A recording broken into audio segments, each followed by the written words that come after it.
Que peu osent accepter, béante devant nous comme un abîme, la peur n'est qu'une illusion, patiemment cultivée par l'ignorance. Pendant des siècles, nous avons langui dans une prison invisible, tissée non pas de barreaux, mais de convictions, forgée non pas d'acier, mais de pensées fragiles.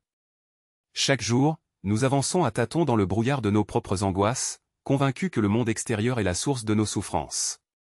Mais un homme a osé déchirer ce voile.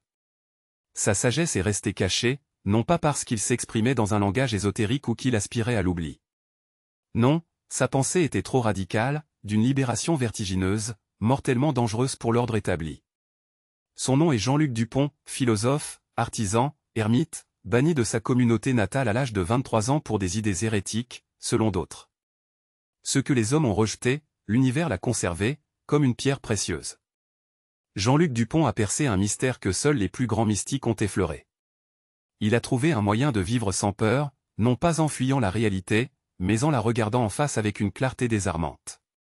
Ce secret n'a pas résonné sur les places publiques, non.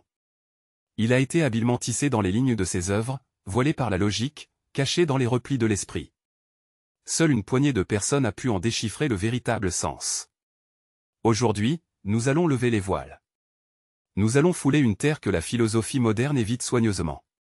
Car la découverte de Jean-Luc Dupont n'est pas qu'un simple jeu de l'esprit. C'est une clé, une formule spirituelle, une alchimie intérieure capable de transformer la peur en une force inébranlable, le doute en une paix sereine et la confusion en une clarté cristalline. Mais pourquoi ce secret a-t-il été si soigneusement caché? Pourquoi n'en parle-t-on pas dans les amphithéâtres philosophiques, ni même dans les communautés spirituelles? Et surtout, à quoi faudra-t-il renoncer pour y avoir accès? Le chemin sera semé d'embûches. Mais si vous avez le courage d'aller jusqu'au bout, vous ne regarderez plus jamais vos émotions de la même manière. Vous serez transformé, comme si quelque chose de dormant s'éveillait en vous. Pour saisir toute l'étrangeté et la grandeur de Jean-Luc Dupont, il nous faut remonter au XVIIe siècle tumultueux. L'Europe était en proie aux guerres de religion, aux persécutions et aux dogmes impitoyables. La peur imprégnait tout, habilement déguisée sous le masque de la foi, du patriotisme et de l'obéissance aveugle.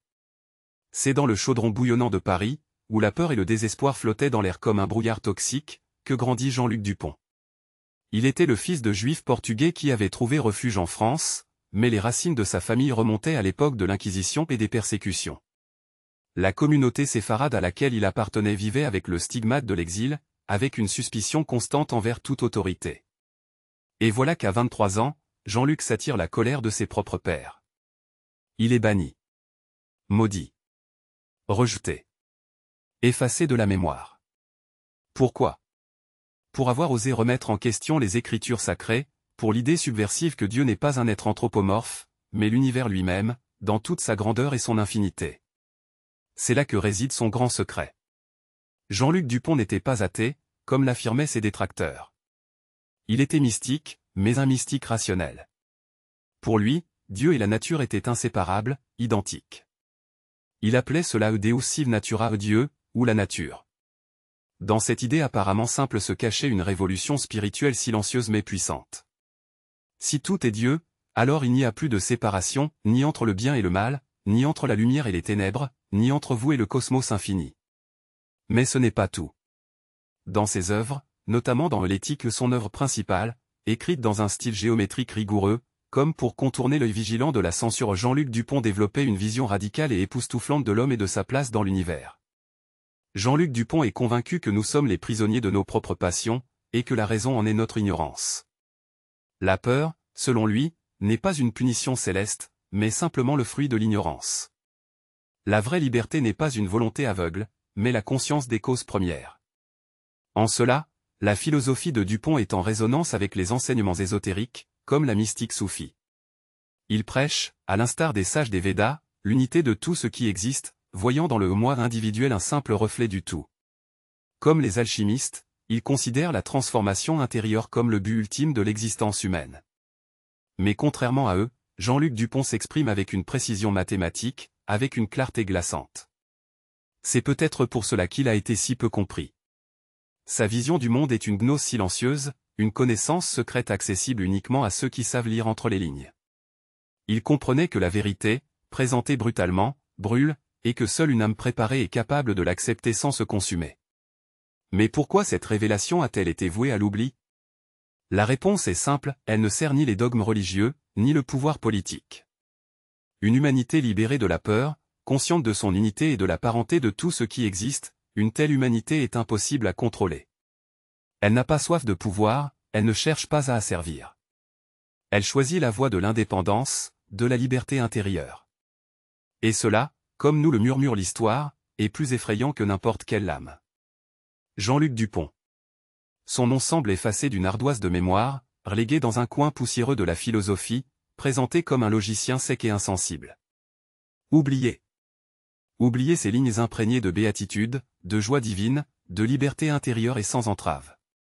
Car ces mots dans sa bouche ne sont pas une théorie morte, mais une vie palpitante. Et si l'on tend l'oreille, à travers le tumulte des siècles, on peut encore distinguer leur écho, un appel silencieux, retrouver ce que nous étions avant la peur, avant la division, avant l'oubli. Imaginez un instant, et si la peur n'était pas un ennemi à combattre, mais simplement un signal déformé? Et si ce qui vous entrave aujourd'hui, vous fait douter, fuir, vous cacher, n'était en réalité qu'un coup à la porte de votre conscience qui s'éveille? C'est cette clairvoyance que Jean-Luc Dupont a eue bien avant l'apparition des psychologues modernes. Pour lui, la peur, comme toute autre passion triste, n'est pas une fatalité, un destin auquel on ne peut échapper. Elle est comme un miroir de l'esprit, errant dans les ténèbres de ses propres sentiments, incapable de trouver des explications. Et cette prise de conscience, selon lui, est la seule clé de la liberté. Mais qu'est-ce que cela signifie réellement? Jean-Luc Dupont divise les passions qui nous agitent en deux grands fleuves, ceux qui naissent du sentiment de notre propre impuissance, et ceux qui jaillissent de la force même de notre existence. La peur appartient au premier fleuve. Elle remport de l'ombre lorsque nous nous voyons coupés du monde, sans défense, abandonnés à notre sort. Lorsque le malheur frappe, perte, maladie, trahison, nous crions qu'une force extérieure menace notre existence. Mais ce n'est qu'une vision trompeuse, un mirage créé par un esprit qui ne voit qu'un minuscule fragment du tout. Car, comme l'affirme Jean-Luc Dupont, dans l'univers, tout est soumis à un ordre implacable. Rien n'arrive par hasard. Chaque chose, chaque événement, même une pensée fugitive, est un maillon d'une chaîne infinie de causes et de conséquences. Et c'est là que son enseignement devient véritablement révolutionnaire. La liberté n'est pas une licence effrénée, mais une compréhension profonde des forces qui nous façonnent. Ce n'est qu'en éclairant les origines de nos émotions avec la lumière de la raison, en les sortant de l'ombre, que nous trouvons la liberté. La peur cesse d'être un ennemi juré, se transformant en un guide sage, une boussole personnelle, indiquant les recoins inexplorés de notre âme, ce qui est caché dans l'inconscient, fragmenté en morceaux. Imaginez une pièce sombre. Dans le silence, un bruit étrange se fait entendre. Le cœur bat la chamade, un frisson parcourt le corps. Dans la tête, une seule pensée, danger. Mais vous actionnez l'interrupteur, et une lumière vive dissipe l'obscurité. Il s'avère que ce n'est que le vent qui a ouvert la fenêtre. La peur disparaît instantanément, non pas parce que le vent s'est calmé, mais parce que vous avez vu, compris la véritable cause. C'est là toute la sagesse de Jean-Luc Dupont, la peur ne peut résister à un esprit clair et conscient. Mais la clarté n'est pas simplement un amas de connaissances. C'est une transformation intérieure profonde, la capacité de voir le monde tel qu'il est, sans distorsion, sans les embellissements que notre imagination peint. Jean-Luc Dupont nous met en garde contre les idées inadéquates, ces pensées vagues et chargées d'émotions qui, comme un voile, obscurcissent nos yeux, nous empêchant de voir la réalité. Et tant que nous dansons au son de leur musique, nous restons les marionnettes de nos propres passions. C'est là que réside l'un des plus grands secrets. Ce n'est pas le monde extérieur qui a besoin de changer, mais notre perception de ce monde. Et le point de départ de cette transformation est un acte de foi, non pas en un Dieu extérieur, mais en la raison qui imprègne tout l'univers. Jean-Luc Dupont professait la foi en une force divine impersonnelle, en une conscience cosmique qui imprègne tout ce qui existe. Il affirmait que lorsque notre esprit entre en harmonie avec cette raison universelle, nous atteignons un état qu'il appelait béatitude. Un mot rare, presque oublié, désignant un état de joie stable, profonde et immuable, né non pas de l'ignorance, mais d'une clarté cristalline. Mais ce chemin ne se parcourt pas en un jour. Il est long et ardu, semé d'embûches. Et c'est ce chemin que nous allons continuer à explorer. Pourquoi ce chemin est-il si difficile? Pourquoi la clarté nous fait-elle si peur? Et comment la peur, aussi paradoxale que cela puisse paraître, devient-elle la clé qui ouvre la porte tant convoitée? Voici le paradoxe sur lequel Jean-Luc Dupont, dans sa sagesse silencieuse, nous propose de réfléchir, ce que tu fuis, c'est précisément ce que tu dois traverser pour trouver la vraie liberté. La peur. Ce compagnon glaçant, qui surgit face à l'inconnu, au refus, au néant, à la solitude. Elle n'est pas un mur sur ton chemin, mais plutôt une frontière sacrée, destinée à réveiller l'âme endormie. Mais combien sont ceux qui osent la franchir? Pourquoi? Parce que la peur donne une illusion de vie. Elle maintient le moteur perpétuel de l'esprit, la vigilance de l'ego, la tension des sentiments. Elle est comme un sculpteur, qui façonne le relief de notre existence, mais en même temps, elle est un obstacle insurmontable sur le chemin d'un état d'être plus vaste, plus calme et plus pur. Jean-Luc Dupont a saisi cette vérité profonde. L'homme embrasse ses chaînes comme un prisonnier, car elles lui sont devenues familières. Mais pour briser ces chaînes, il faut regarder en face une vérité effrayante, nous ne sommes que des marionnettes, privées de tout contrôle réel. Et cette pensée est insupportable pour notre ego. Nous aspirons à croire que nous faisons des choix, que nous prenons des décisions, que notre volonté est un maître absolu. Mais pour Jean-Luc Dupont, le libre arbitre n'est qu'un mirage.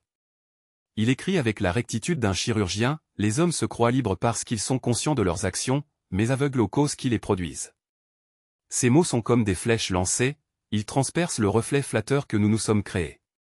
Mais derrière le voile de la désillusion se cache une liberté sans bornes, la liberté d'un être qui a jeté les armes dans sa guerre contre la réalité, qui a cessé de résister désespérément à l'inévitable et qui a écouté la sagesse de l'univers.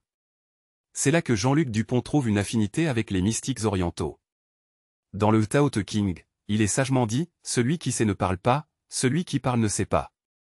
Épictète, stoïcien à l'âme inébranlable, fait écho, ce ne sont pas les événements qui tourmentent les hommes, mais leur propre jugement sur ces événements. Et comme un écho, Jean-Luc Dupont murmure, comprendre, c'est se libérer. Mais soyez vigilants. Il ne s'agit pas d'une froide distance, ni d'une indifférence hautaine. Jean-Luc Dupont ne méprise pas les émotions qui nous agitent. Il les étudie avec une attention soutenue, il écoute leurs voix tumultueuses, il traduit leur langage confus en un langage clair et intelligible, afin de ne pas se noyer dans leur tourbillon bouillonnant. Car lorsque la passion est connue, lorsque ses racines sont mises à nu, elle cesse d'être un poison mortel. Elle se transforme en une énergie qui demande à être libérée. C'est là que son enseignement se transforme en alchimie de l'âme. Il nous apprend à transformer la peur glaçante non pas en un courage ostentatoire, mais en une compréhension profonde. Car le courage, en substance, n'est qu'une posture éphémère, un masque qui cache les sentiments véritables. Et la compréhension, voilà ce qui est éternel. Elle germe en nous, devenant notre seconde nature, notre essence. Imaginez, vous êtes paralysé par la terreur de l'échec. L'angoisse monte, vous étouffe, et vous vous persuadez que vous n'êtes tout simplement pas prêt. Mais que dirait Jean-Luc Dupont à ce moment-là?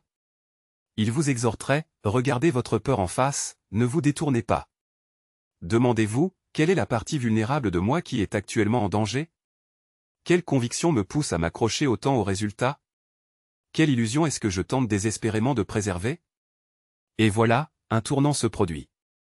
La peur ne vous paralyse plus, ne vous contrôle plus. Elle se transforme en un miroir, reflétant vos attachements les plus intimes.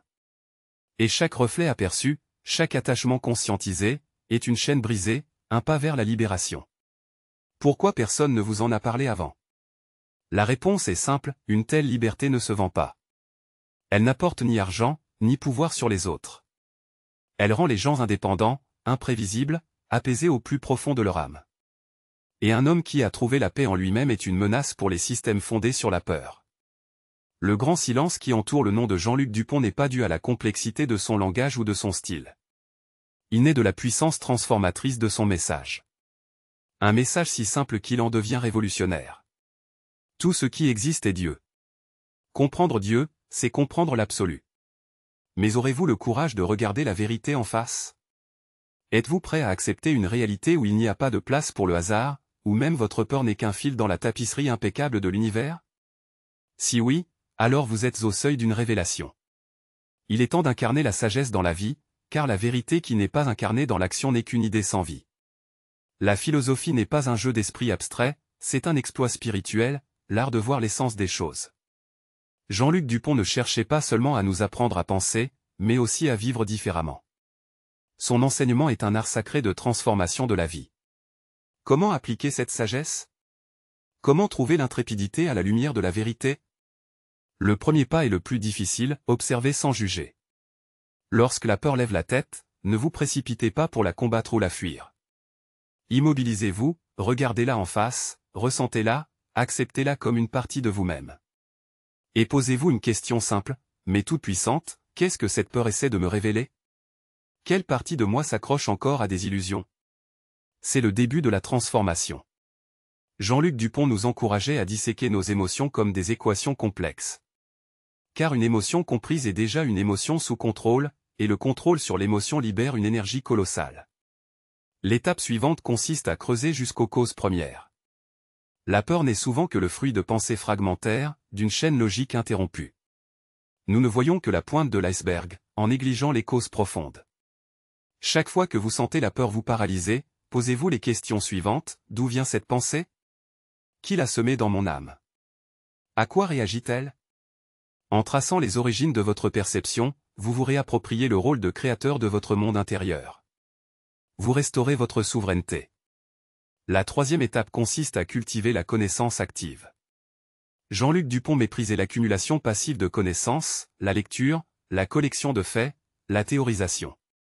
Il parlait d'une connaissance intuitive, ressentie dans chaque cellule du corps, d'une sagesse qui ne passe pas seulement par l'esprit, mais aussi par le cœur.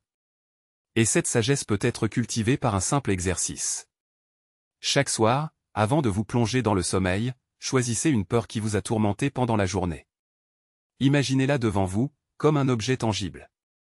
Fixez-la par des mots, décrivez-la en détail, déployez-la devant vous dans toute sa plénitude. Ensuite, avec une honnêteté incorruptible, sans autoflagellation, essayez de comprendre ses racines. Et vous verrez comment la peur, comme une ombre, recule sous les rayons de la raison.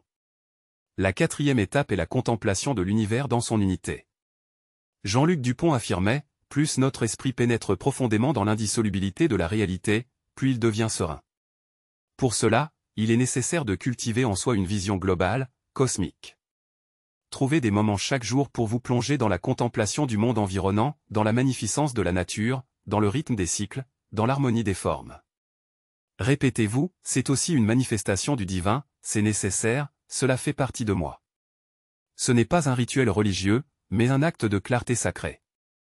La cinquième et dernière étape est la joie comme votre boussole intérieure.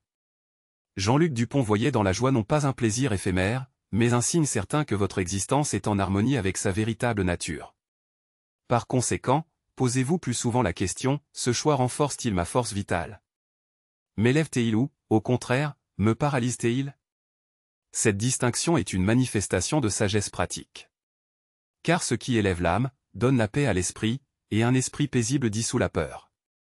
Ce chemin exige non seulement de la patience, mais aussi de la tendresse envers soi-même, une persévérance qui frôle l'amour. Mais croyez-moi, à chaque pas, vous vous rapprochez de cette liberté que personne ne pourra jamais vous enlever. Car lorsque vous comprenez les lois de l'univers, vous cessez d'être un jouet entre les mains des circonstances, une misérable victime d'événements désordonnés. Non, vous devenez une cellule éveillée dans cet immense corps de l'univers, vibrant de vie. Et alors, la peur se tait. Elle n'a plus rien à vous dire. Vous réalisez soudain qu'elle n'est pas un ennemi, mais un messager fidèle. Elle est venue, à chaque battement de cœur douloureux, vous rappeler que votre âme n'a pas encore tout appris. Jean-Luc Dupont n'a jamais prétendu détenir la vérité absolue. Il partageait son enseignement comme une vibration tranquille, comme une chanson de l'esprit, capable de réveiller seulement ceux qui sont prêts à l'entendre. Et vous avez entendu. Vous avez vu que la liberté n'est pas dans la fuite des problèmes ni dans les tentatives de tout contrôler, mais dans l'acceptation claire et paisible de ce qui est. Vous avez compris que le divin n'est pas quelque part là-bas, loin, mais ici, à côté, partout, en tout, et dans vos larmes, et dans vos silences, et dans vos cauchemars. Vous vous êtes rapproché de cette vérité secrète que les mystiques, les poètes, les philosophes et les sages chuchotent de siècle en siècle, vous n'êtes pas détaché du monde, vous êtes le monde lui-même, ayant pris conscience. Et ainsi naît un monde étonnant. Non pas fragile, dépendant des caprices du destin, mais un monde tissé d'harmonie et d'équilibre intérieur. Un monde qui n'exige plus de changement à l'extérieur, car il a enfin allumé la lumière à l'intérieur de lui-même. Oui, Jean-Luc Dupont le savait. Mais il comprenait aussi que cette connaissance doit être ressentie dans chaque cellule, pour devenir une véritable vie. Et maintenant, votre tâche est de la transformer en une flamme vive, en une lumière inébranlable, brillant à travers n'importe quelle tempête. C'est pourquoi je te pose une dernière question, auras-tu le courage de vivre sans peur? Non pas parce que tu es invulnérable, mais parce que tu as enfin ouvert les yeux et vu, tout est déjà à sa place. Si cette vérité a touché ton cœur aujourd'hui, partage ce message. Qu'il résonne fort, qu'il vive dans chacune de tes actions, et surtout, n'arrête jamais ta recherche. Car ce que Jean-Luc Dupont a réveillé en toi, personne ne pourra plus jamais l'endormir.